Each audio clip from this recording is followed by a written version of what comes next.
ಹೊಂಗೆ ಮರದ ಎಲೆ ನೋಡಿ, ಪೊಂಗಾರೆ, ತುಳುವಲ್ಲಿ ನಾವು ಪೊಂಗಾರೆ ಅಂತ ಹೇಳ್ತೇವೆ ನೋಡಿ.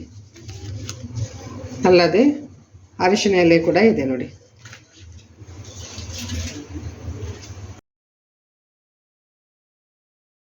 ನಾಗರ ಪಂಚಮಿ ಪ್ರಯುಕ್ತ ಈ ಎಲೆಗಳನ್ನೆಲ್ಲ ಕಲೆಕ್ಟ್ ಮಾಡಿದ್ದೇವೆ ತೋಟದಿಂದ, ಎಲ್ಲ ತಗೊಂಡು ಬಂದದ್ದು ನೋಡಿ.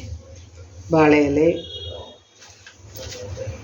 ಹೊಂಗೆ ಮರದ ಎಲೆ, ಅಲ್ಲದೆ ಅರಿಶಿನ ಎಲೆ, ಇವುಗಳನ್ನೆಲ್ಲ ಸೇರಿಸಿ ಕಡುಬು ಮಾಡಬೇಕು.